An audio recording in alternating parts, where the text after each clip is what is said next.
Thank you. Honorable Member Sri Sir, I Labhu therefore Sri Krishna ask ji. the government make Labhu Sri sure Krishna ji. the- Please continue. that the नहीं demand बोल दिया है. Then बोल आप- दिया. Airport चाहिए. Demand demand आ गया आपका. Thank you. Thank you. Please. Mic is off. You Thank please you. start.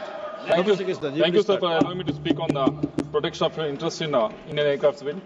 First of all, I want to thank the minister for starting up Udan Yatri Cafe.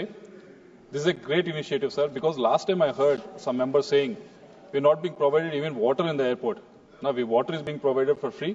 More than water, even the subsidized food is also provided with this Udan Yatri Cafe. There is a good initiative taken up by the minister.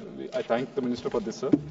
And in the last 10 years, because of Udan scheme that our Prime Minister launched, our aviation, domestic aviation has grown to almost to the third largest in the world, sir.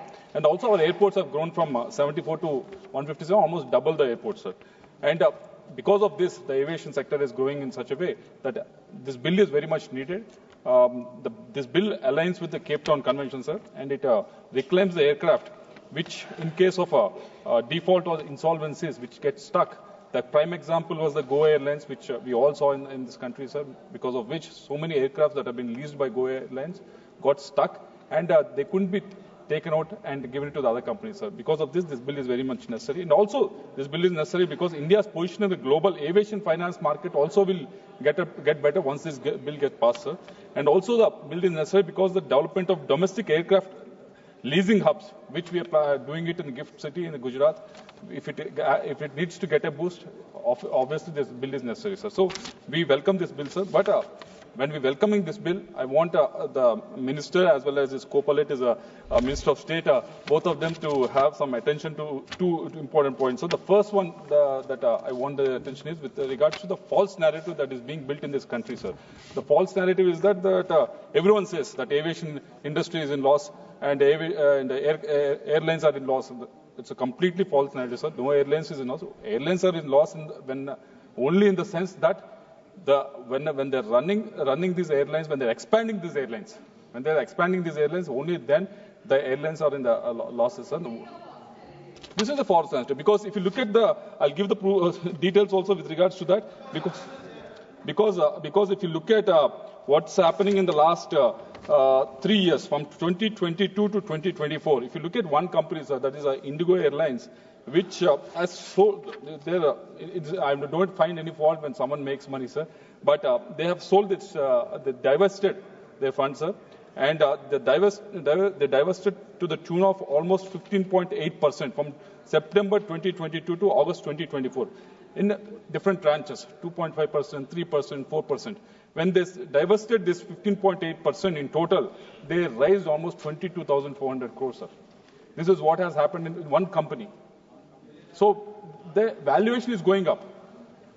The airlines valuation is going up. When they are divesting their funds, they're getting the money, and most of these, whoever is the investors are there, they're not sitting in India, they're sitting in US, they're taking they're using. I don't find any fault when they make the money, sir. But this false narrative that aviation airlines are in losses, and there's another member also who spoke in the last debate also that airlines are in losses. No, they're not in losses. They're very much in profits, and their companies' valuations are also going up. The only way, the only place they're in losses is when they're these operation losses are there. Operation losses happen. If you open a shop, the first 2 to 3 years, obviously there will be operation losses. If you try to expand those shops, obviously the operation losses will be there. When they consolidate, obviously will be in profits. But this is the business which is growing at a good pace, and obviously that's why they're expanding every year. So their operation losses will be there. That doesn't mean the aviation sector is losses. They're doing very well. The company is also doing well. So I want the Minister, Honorable Minister, and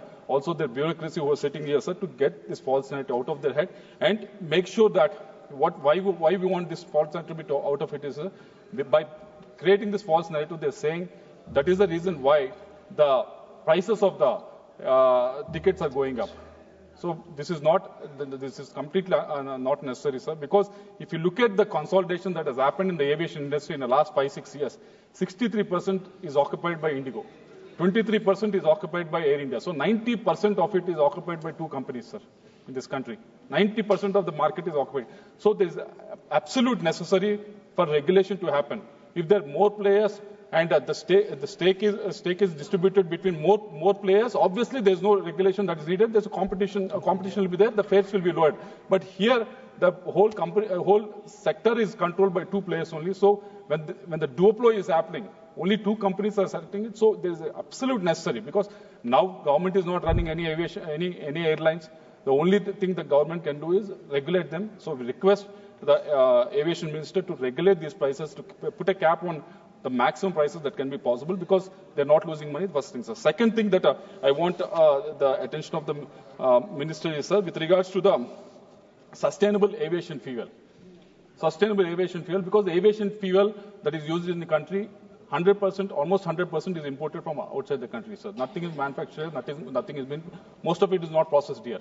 But when we go to the state, when we say we are going to establish solar panels, solar rooftop panels, and also SECI comes up with a new plans of establishing huge solar parks across the country and across the state. Who is paying that, sir? Normal people are paying it. They're paying the top dollar. Obviously, when they don't get hit when the renewable energies are coming up, why the airlines cannot take this sustainable aviation fuel and make sure? Because in the morning answer also I've seen, given by the minister, Hardipurji has said 1% sustainable aviation fuel will be done in 2027, sir. In the next 2 years, he is going to do only 1%. That is not. Because if you see in the morning also when we are working here, there is 26% of tariff that has been levied on India, sir. So who is going to bear that? When they are taking care of their farmers, we need to take care of our farmers. How we can take care of the farmers unless we make sure that sustainable aviation fuel is produced?